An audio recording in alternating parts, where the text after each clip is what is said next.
Listen closely because the situation in the Middle East has just hit a critical boiling point. Iran's supreme leader, Ayatollah Khamenei, has issued a stark warning.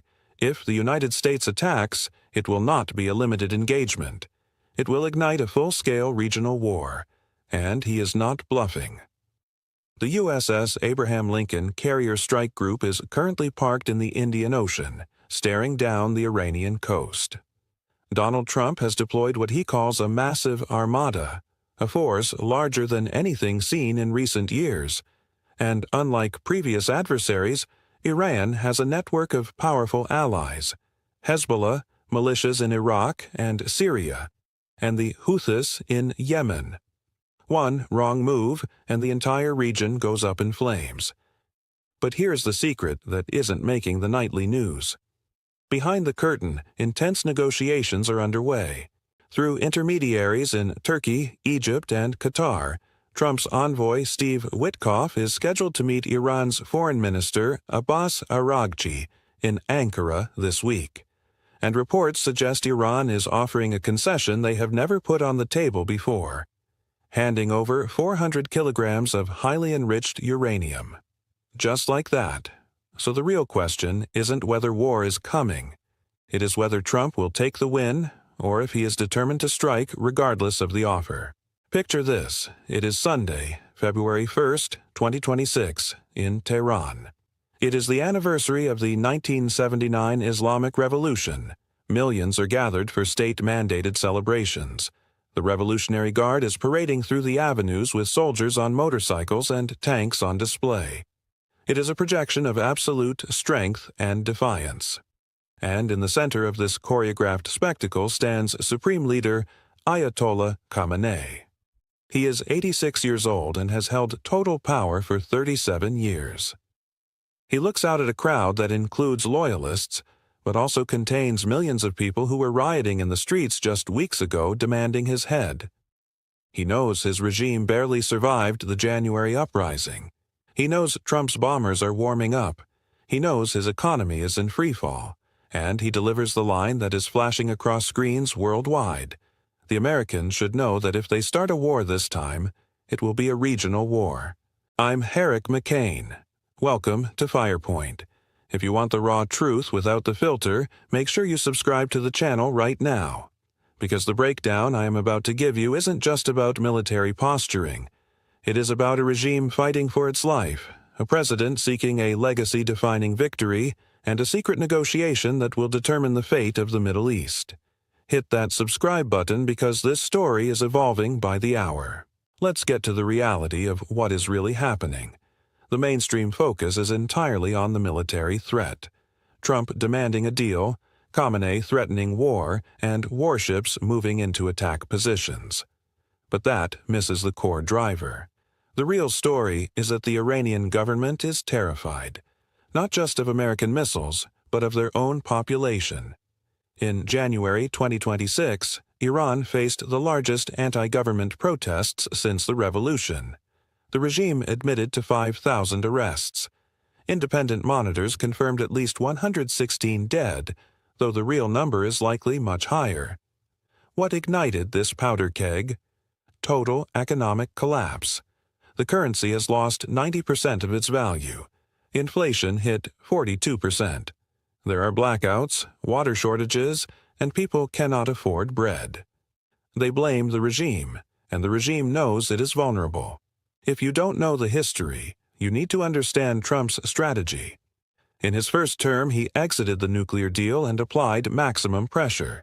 He crushed their oil exports and froze their money to force them to abandon their nuclear and missile programs. Iran refused. They accelerated enrichment and attacked shipping. Then came June 2025. Israel launched a 12-day air campaign. The U.S. bombed 3 nuclear sites. Iran fired back at U.S. forces in Qatar. It ended in a ceasefire, but Iran's program was damaged. Trump felt he had the upper hand. Fast forward to right now. The protests in January changed the calculus. Trump saw the weakness and threatened to bomb if protesters were executed. The regime panicked and paused the executions. But then Trump pivoted. He moved the goalposts. Now he wants the entire nuclear program gone. He sent the Abraham Lincoln, he sent B-2 stealth bombers, and he ordered 25 more to follow. He gave Iran a deadline. But he didn't expect Iran to blink. They started talking through back channels. Turkey, Egypt, and Qatar stepped in to prevent a war that would destroy the global oil market. Listen carefully to Khamenei's exact words on Sunday. He said, "We are not the instigators, and we do not seek to attack any country. But the Iranian nation will deliver a firm blow to anyone who attacks it. That is a defensive stance." He is leaving a door open for diplomacy. On the same day, Ali Larijani, a top security official, tweeted that a framework for negotiations is progressing. Trump responded by saying, "Iran is seriously talking and hopefully we make a deal," while simultaneously reminding them of the powerful ships heading their way. It is the classic carrot and stick. But here is the game changer. According to Reuters, Iran is offering to surrender 400 kilograms of highly enriched uranium. That is bomb-grade material. They are offering to hand it over and accept a consortium arrangement for zero enrichment with international oversight. They are even willing to discuss ballistic missiles. These are massive concessions that Iran has rejected for a decade. Why now? Because the regime is scared. Insiders report that security officials warned Khamenei that fear has evaporated on the streets. If the U.S. attacks, it could trigger a new wave of uprisings that the Revolutionary Guard might not be able to crush. An external war combined with internal revolt equals regime collapse. Some analysts say this is a bluff. They argue Iran will promise anything to stop the immediate threat and then cheat later. They point to the 2015 deal and Iran's history of deception. They say if Trump takes the deal, Iran will just wait him out. There is truth to that. But this time is different because the internal threat is existential. The January protests weren't just about money. They were about the legitimacy of the Islamic Republic. People were chanting for the fall of the dictator. That anger hasn't gone away. It is just waiting for a spark. So what happens next? Watch the Ankara meeting. If Witkoff and Aragchi meet face-to-face, it means the deal is real. If they issue a joint statement, oil prices will drop and the war scare recedes. If the meeting is canceled or fails, get ready for airstrikes. Trump has red lines. If Iran resumes high-level enrichment or executes protesters, he hits them. The military assets are already in place. This isn't a drill. In the medium term, the next month is the danger zone. If talks continue, Trump will demand immediate proof, a freeze on enrichment and inspectors on the ground. Iran will demand cash, unfrozen assets and oil sales to save their economy. But Trump faces a hurdle. He needs Congress to lift some sanctions, and Republicans will fight him. They will call it a bad deal. Democrats will be divided. Domestic politics could kill a deal even if both leaders want one. My assessment is this. A limited deal is the most likely outcome. Trump gets a freeze and a photo op. Iran gets some money and survival. It won't solve the core issues. Iran won't dismantle everything, and Trump won't lift all sanctions. We will get a pause, but the clock will keep ticking. In 2 or 3 years, we will be back at the brink. The best-case scenario? The Ankara talks produce a framework. Iran hands over the uranium and freezes the program. Trump releases $10 billion. The Iranian economy stabilizes, calming the streets. Both sides declare victory and war is averted for now. The middle case? Negotiations stall. Iran offers too little. Trump keeps the carriers there and continues the threats. We enter a high-tension standoff with occasional skirmishes, a drone strike here, a missile there, but no full-scale invasion. The worst-case scenario. Talks collapse. Trump decides diplomacy is dead and orders a massive strike on all nuclear and military infrastructure. Iran unleashes Hezbollah and the Houthis.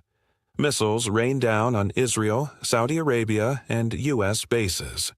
Oil hits $200 a barrel, crashing the global economy, and inside Iran, the regime implodes into civil war, leaving a power vacuum that terrorists rush to fill. Keep your eyes on these indicators. Does the internet remain active in Iran?